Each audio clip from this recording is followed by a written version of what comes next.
Da Arco a Milano 185 km. Una tappa che dovrebbe concludersi, secondo le previsioni, col classico tutto in gruppo. Ma invece nel finale ha la meglio una fuga pilotata da Ole Ritter, il danese bravissimo a cronometro, da Paolini, da Huysmans e da un altro gruppetto di coraggiosi. Eccoli ormai alla periferia di Milano, lanciati verso il successo allo sprint conclusivo del Giro d'Italia. La classifica ormai è ben delineata. Merckx ha vinto il Giro impiegando 103 ore 4 primi 4 secondi davanti a Fuente staccato di 5 primi e 30 secondi. Al terzo posto un altro spagnolo, Galdos, a 10 primi 36 secondi. Poi ancora un iberico, López Carril, a 11 primi 17 secondi.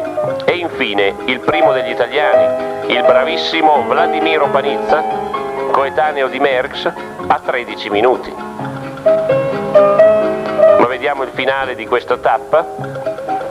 Paolini, miglior velocista del gruppetto, che cerca di orchestrare le operazioni, mentre Ritter, che vediamo in maglia Dreher, inquadrato in questo momento, vorrebbe anticipare lo sprint e la sua inevitabile sconfitta nei confronti di un velocista più bravo di lui.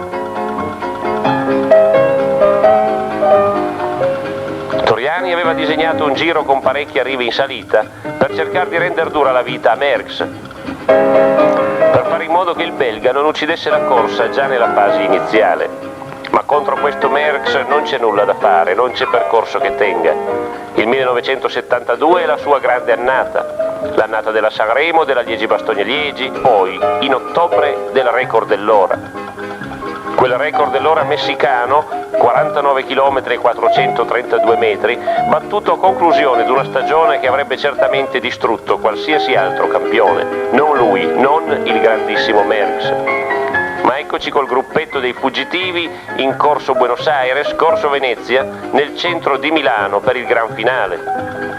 Il traguardo è teso in Piazza Duomo.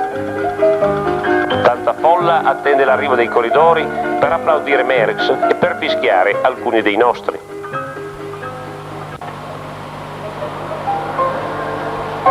Con Paolini che lancia lo sprint a sorpresa, passa sulla destra contro il marciapiede, accanto alle transenne, esce potenza e di abilità, ha sorpreso tutti, era già il più veloce e vince benissimo a braccia alzate. Secondo il belga Huysmans, terzo il danese Ritter. Il giro è finito qui.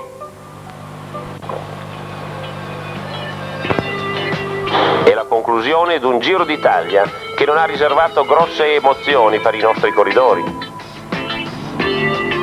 Merckx l'ha ucciso già nella fase iniziale. Da Cosenza a Catanzaro, azione sul podio, applausi del pubblico per questo terzo successo al Giro d'Italia. Tornerà l'anno prossimo e rivincerà ancora. Tornerà nel 74 e farà la cinquina.